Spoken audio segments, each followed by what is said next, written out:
Projet Mégaphone vous présente sa 14e balado-diffusion intitulée « Le masculinisme, ses codes et ses impacts », saison Carrefour Jeunesse Emploi, Rosemont-Petite-Patrie.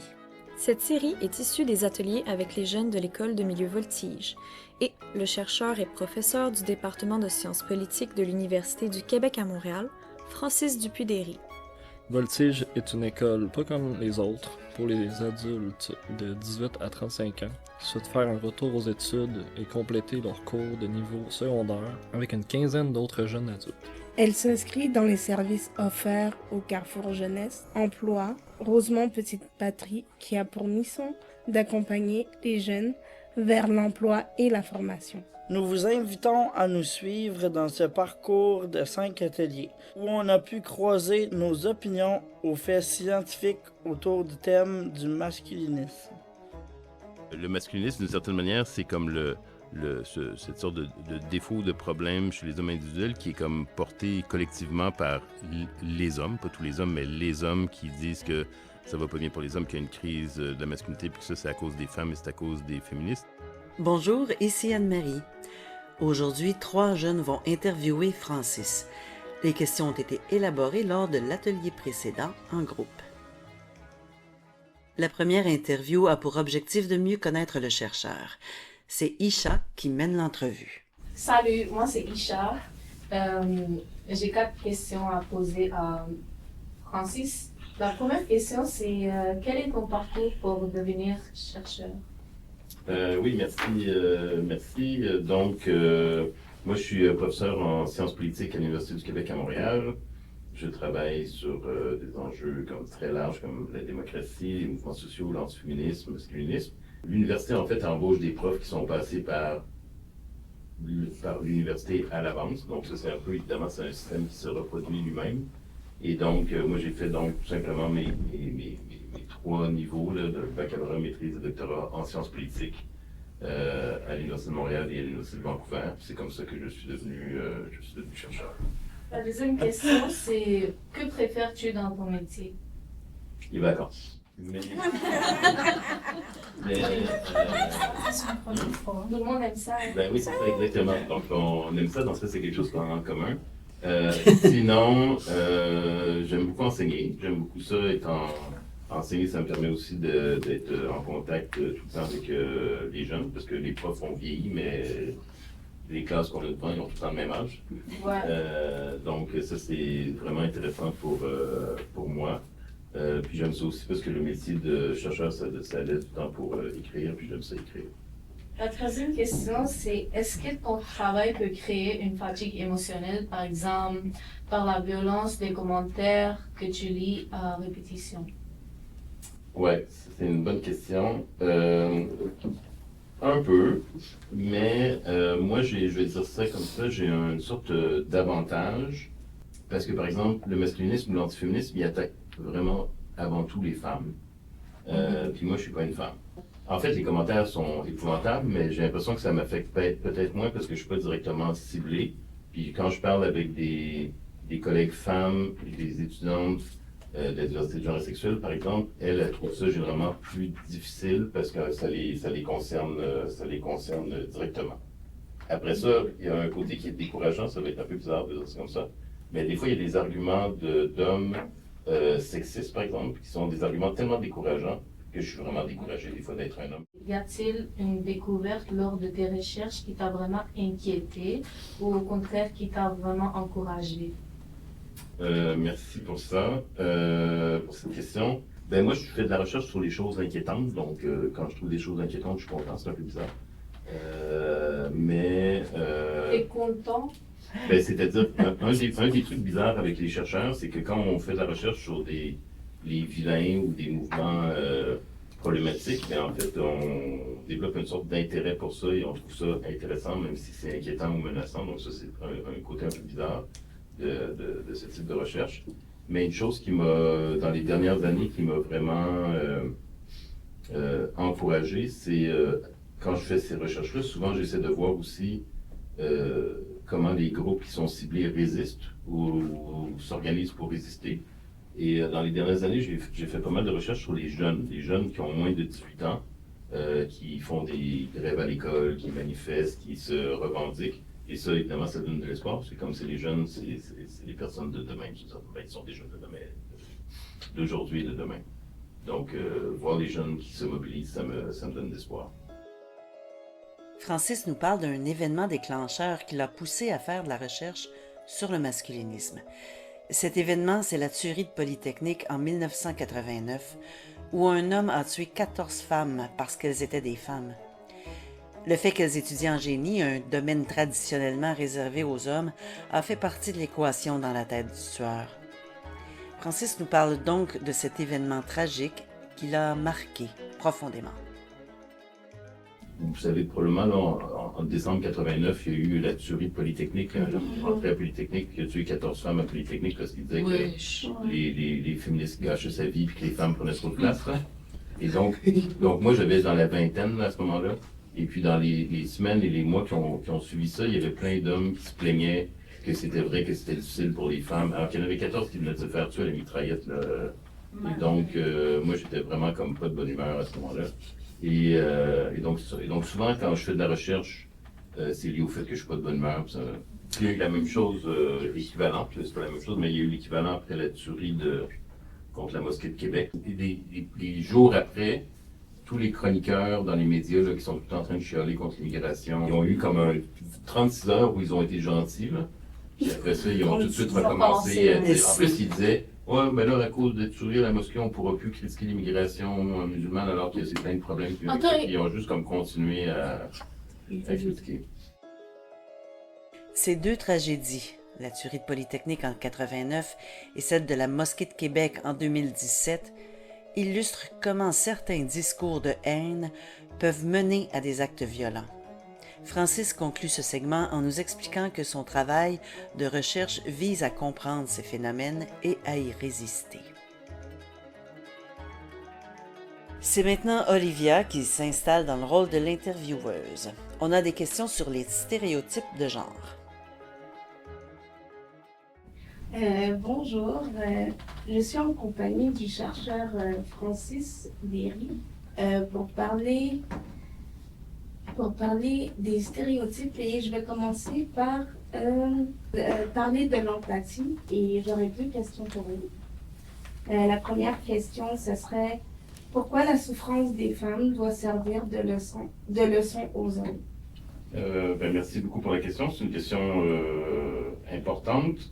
Une des choses qui est caractéristique dans la manière dont les garçons sont éduqués ou élevés ou socialisés. C'est pas tous les garçons qui fonctionnent de la même façon, évidemment, mais généralement, ils sont encouragés à être pas très empathiques. C'est-à-dire empathique, c'est la capacité ou le désir ou la volonté ou la tendance à penser aussi à ce que l'autre ressent, se mettre à la place de l'autre, essayer de comprendre de son point de vue, surtout quand ça va pas bien, en fait. Et les garçons, nous, on est plutôt socialisés à être pas très empathiques et à se concentrer sur nos propres intérêts, et à être plutôt dans la force et la compétition et la concurrence. Et donc ça peut avoir un effet négatif avec les femmes avec qui on est en interaction, parce qu'on n'est pas capable de se mettre dans leur position et à leur place. Et donc, en fait, c'est si on arrive à développer ce rapport empathique, on peut espérer qu'en général, ça va donner des relations entre les garçons et les filles plus égalitaires, plus justes, plus respectueuses aussi. Est-ce que vous pensez que l'empathie, ça peut aider à contrer le masculinisme en général? Le mouvement masculiniste qui est juste orienté vers les hommes, il pense que ça va tout le temps mal pour les hommes à cause des femmes. Si les hommes sont capables d'avoir plus d'empathie, ça va nuire au mouvement masculiniste, en fait. Okay. Donc, c'est une sorte de solution si on veut avoir un peu d'espoir. Et il y a aussi, je pense, une manière de voir l'empathie comme étant quelque chose qui n'est pas juste bon pour les autres envers qui on a de l'empathie, mais qui est aussi bon pour nous. Qu'est-ce qui est acquis et qu'est-ce qui est inné dans le développement des garçons et des filles? Ça, c'est une question compliquée. La question est claire et simple, mais la réponse n'est pas aussi évidente. Il y a différents points de vue. Il y a évidemment des personnes qui pensent que, surtout par rapport à notre identité de genre ou de sexe, là, il y a une très très forte déterminant biologique. Ça, c'est une conception, ou une certitude ou une croyance ou qui nous est qu'on apprend vraiment très très jeune. Je donne souvent comme exemple quand on est vraiment petit enfant, la manière dont on nous présente des rôles de femmes, des rôles d'hommes dans les cartes d'anniversaire, les albums pour enfants, les dessins animés. Souvent, c'est représenté par des animaux aussi. Hein. Vous savez, là, on fait beaucoup de dessins animés avec des animaux. Donc, l'homme, ça va être le lion. La femme, ça va être, je sais pas, la gazelle. Je viens d'inventer un dessin animé. Là. Il y a souvent, on nous dit qu'on agit comme des animaux.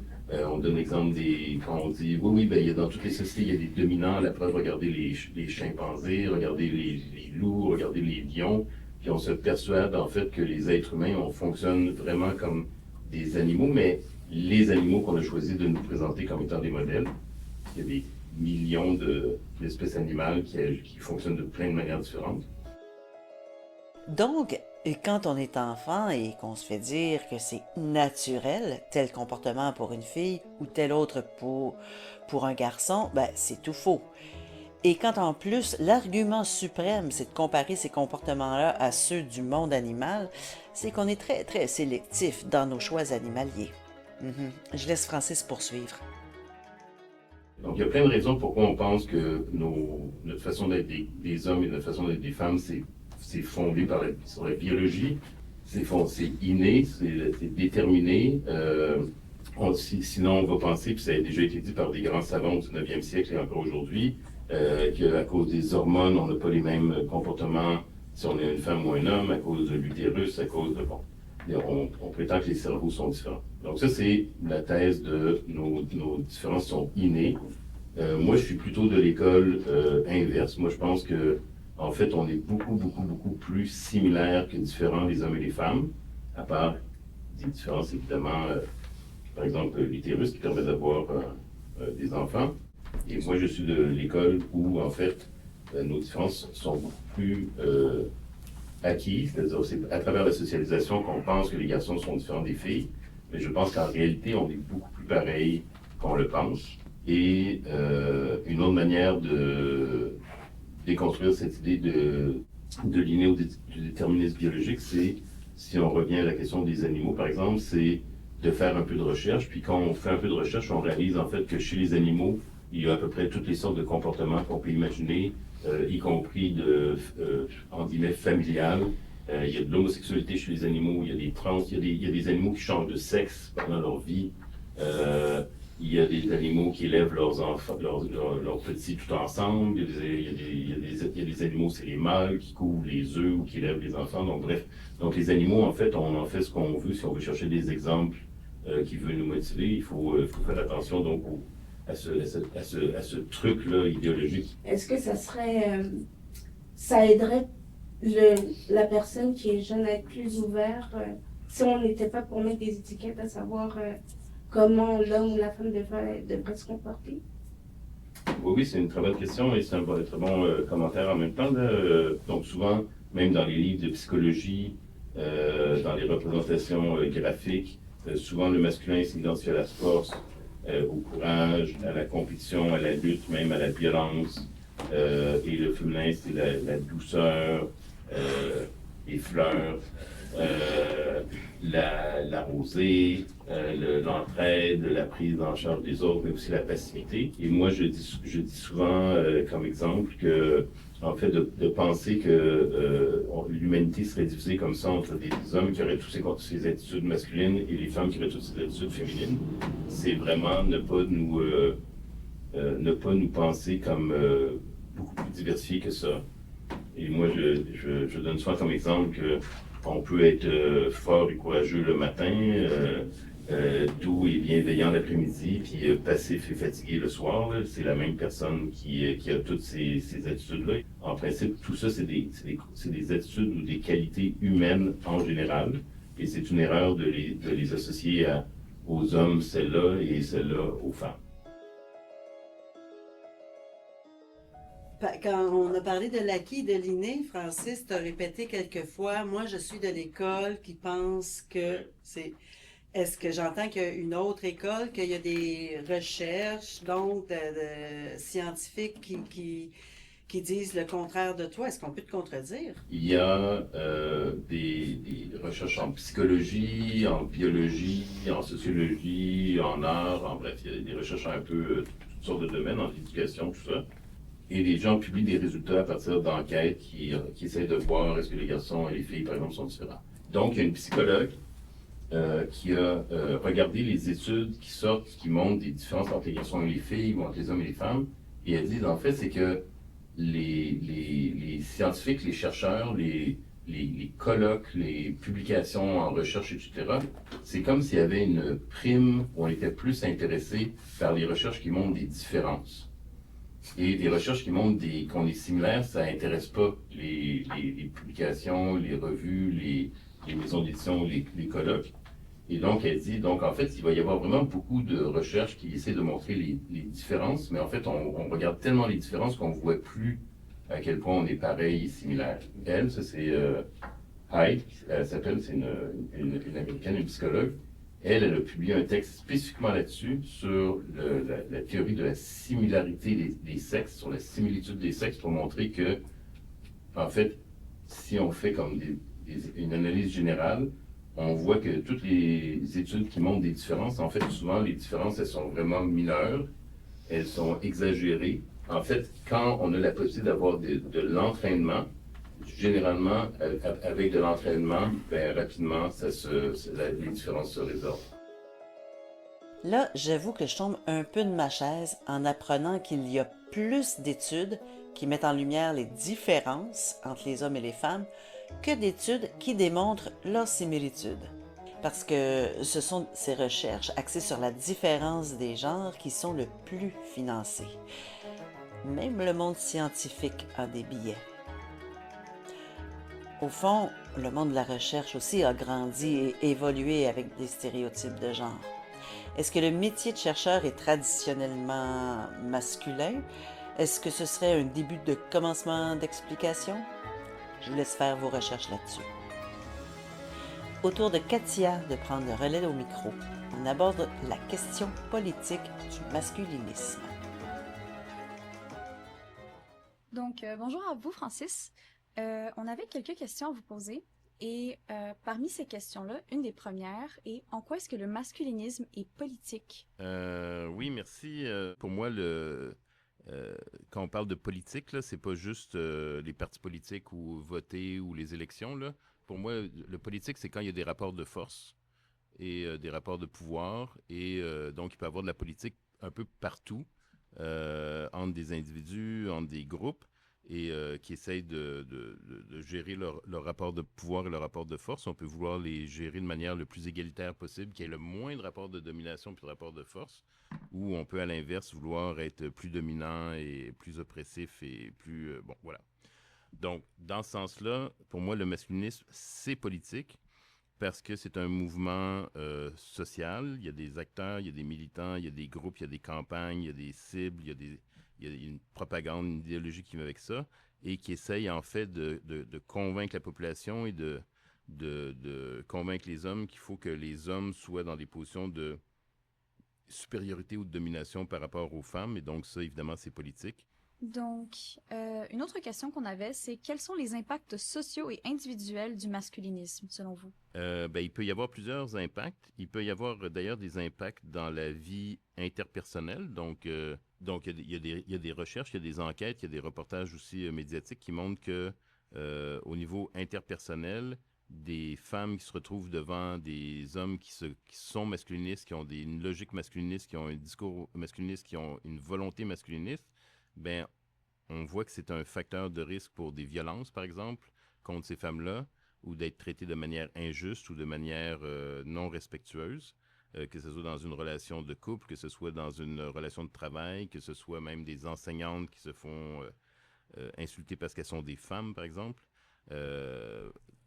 par des élèves. Donc ça, c'est des impacts directs, individuels et sociaux. Ben en fait, c'est que ça pousse les gens à voir comme la réalité à l'envers au Québec et ça nuit en fait au mouvement des femmes pour plus d'égalité, plus de liberté pour les femmes. Donc c'est aussi, ça a des impacts sociaux et ça a des impacts individuels. Et aussi pour les hommes, eux-mêmes, ils ont des impacts Ah oui, bon point, effectivement. Donc ça, c'est plus, disons, au niveau psychologique pour les hommes, effectivement. La façon dont le masculinisme valorise la conception de la masculinité qui est valorisée par les masculinistes, selon des enquêtes en psychologie, mais aussi en sciences d'éducation et dans d'autres domaines, ça montre que ça peut en fait nuire aux hommes, ça peut nuire à leur santé psychologique, ça peut nuire à leur santé physique, ça peut nuire à leur sentiment de bien-être, ça peut nuire à leur rapport interpersonnel. Et donc, les hommes sont emmenés à penser que c'est ce type de masculinité-là qu'il faut pour être winner, pour être supérieur, pour être bon, pour être vainqueur, mais en fait, ça emmène toute une série de problèmes pour les hommes eux-mêmes, absolument. Et entre hommes aussi, ça fait que souvent, on manque d'empathie entre nous, puis on se compétitionne et on se violente entre hommes. Et donc ça, évidemment, c'est négatif. Comment les mouvements masculinistes sont-ils financés et comment opèrent-ils? Parce que, par exemple, on connaît qu'il y a plusieurs coachs en séduction ou des choses comme ça qui utilisent des mouvements masculinistes pour pouvoir prendre de l'argent d'hommes qui se sentent mal dans leur peau. Oui. Donc, je voulais savoir, c'est quoi vous en pensez? Bon, les groupes masculinistes, le mouvement masculiniste, en fait, il peut fonctionner avec peu de moyens, c'est-à-dire un individu... Jacques ou Marc ou Paul, là, ils peuvent être masculinistes chez eux, dans leur tête, avec leurs amis, etc. Ils vont pas recevoir un chèque ou ils vont pas être financés par une organisation secrète là, qui se rencontre dans un sous-sol de pizzeria. Mais donc, ça veut pas dire que il y a énormément d'argent qui circule par là, mais il y a effectivement des hommes qui font de l'argent avec le discours masculiniste. Vous avez mentionné les influenceurs sur le web. C'est souvent des plateformes payantes. Ils veulent des abonnés. C'est ça qu'ils cherchent. Et donc, ils donnent des trucs de musculation, de comment faire de l'argent, comment séduire les femmes. Mais en fait, c'est eux qui se font de l'argent là-dessus. Donc, en fait, c'est leurs abonnés qui les financent. Il y en a qui sont des petits joueurs. Il y en a qui amassent des fortunes, comme le plus célèbre, c'est Andrew Tate, par exemple, qui est très riche avec ça. Donc ça, c'est directement un enjeu financier dans ce cas-là, effectivement. Donc, selon vous, le message principal à mettre en avant pour contrer le masculinisme, qu'est-ce que ça serait? On a parlé de l'empathie. Donc ça peut être un discours pour contrer le masculinisme ou montrer une autre manière d'être en relation, c'est par l'empathie. Évidemment, on peut aussi vouloir faire la promotion plutôt de notions comme l'égalité, la solidarité. Mm-hmm. Puis j'imagine aussi une bonne partie là-dedans que c'est beaucoup de déconstruction à faire aussi. Pour les hommes, il faut qu'ils fassent la déconstruction. Puis pour les femmes, en fait, souvent la solution, elle est aussi collective. Hein. C'est comme les différents enjeux, comme le racisme, comme les luttes contre le racisme, les luttes pour l'écologie, les luttes c'est souvent ensemble qu'on est plus fort aussi. Donc, en fait, dans ce sens-là, dans le cas du masculinisme, on parle surtout des femmes. Les femmes ont avantage, évidemment, à se regrouper et à s'allier les unes aux autres pour être plus fortes face à ce problème-là. Mm-hmm. Et petite question personnelle, mais par rapport au mouvement des tradwives. Je suis pas une tradwife. Oui, mais souvent, en fait, c'est des femmes qui vont aller avec le mouvement masculiniste puis essayer de un peu entraver les droits et libertés d'autres femmes. Puis c'est assez particulier à voir, là. Je sais que ça se développe beaucoup en ce moment aux États-Unis aussi, puis j'imagine, j'en ai vu aussi au Canada, au Québec, là. Quand il y a des inégalités, des rapports de force dans des sociétés, il y a tout le temps des personnes qui sont pas du côté où on pense qu'elles devraient être, dans le camp où on pense qu'elles devraient être. Donc, je donne souvent l'exemple d'Israël et de la Palestine. Il y a des Juifs qui sont contre le sionisme, il y a des Juifs qui sont critiques d'Israël. Même si on pense des fois que tous les Juifs sont d'accord par rapport à Israël, mais il y a des Juifs qui sont contre et très critiques d'Israël. Donc, de la même manière, il y a des hommes qui sont pro-féministes ou pour les droits des femmes. Et à l'inverse, il y a des femmes, effectivement, qui pensent qu'elles vont attirer avantage à être plutôt dans des perspectives traditionnelles. Et oui, des personnes issues de groupes opprimés peuvent parfois soutenir les structures mêmes qui maintiennent cette oppression.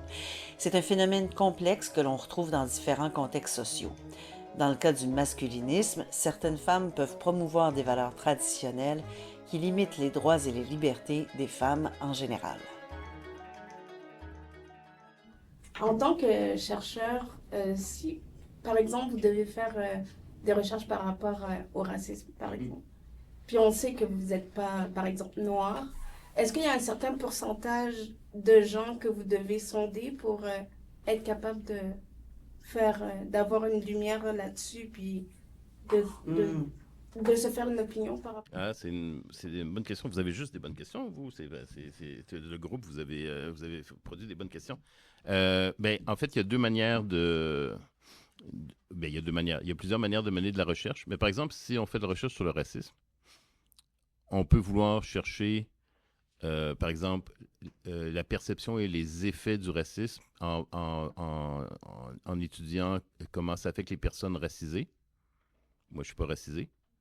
Donc là, effectivement, logiquement, il faudrait qu'on aille dans la manière dont on planifie notre enquête ou notre recherche. Il faudrait qu'on se dise, il faut avoir évidemment un certain nombre de personnes racisées. Là, toi, tu as parlé, par exemple, de racisme anti-noir, par exemple. Mais il y a aussi l'islamophobie, il y a le racisme contre les Autochtones. Donc, il y a différents types de racisme aussi au Québec. Donc, on pourrait dire, est-ce qu'on veut diversifier? Donc, si on veut diversifier, il faut avoir des personnes noires, il faut avoir des personnes, disons, d'origine musulmane. Il y a des personnes noires qui sont musulmanes. Donc, là, effectivement, il faut qu'on diversifie. Mais le racisme, on peut aussi l'étudier de l'autre côté. Et on peut étudier, par exemple, les groupes suprémacistes blancs, Active Club, les groupes, bref, il y a différents réseaux, il y a des sites Internet, il y a des blogs, il y a de groupes racistes ou d'individus racistes aujourd'hui au Québec. Et donc, on peut aller étudier ces personnes-là. Puis évidemment, une recherche qui serait comme, disons, le plus dynamique, ce serait d'être capable de mettre les deux manières de faire de la recherche dont je viens de te parler en sorte d'interaction. Après les entrevues officielles, les discussions se sont poursuivies. Mégaphone est heureux d'avoir créé cet espace pour échanger sur le masculinisme. C'est important d'en parler, de déconstruire le mouvement et de se rappeler qu'on est tous et toutes égales et égaux. Merci beaucoup Isha, Katia, Olivia, Johanna, Richel, Vincent, Patrick le prof et bien sûr, merci beaucoup Francis. Ah oui, avant de se quitter, Isha a une dernière question pour le chercheur. Est-ce que vous êtes un rechercheur genre famous? C'est important comme question. Ouais, parce que je veux savoir. Je vais pouvoir regarder. J'ai interviewé Ouais. Mais si t'écris son nom sur Internet, tu le passes. C'est vous, ça? On dirait, oui. Vous étiez jeune!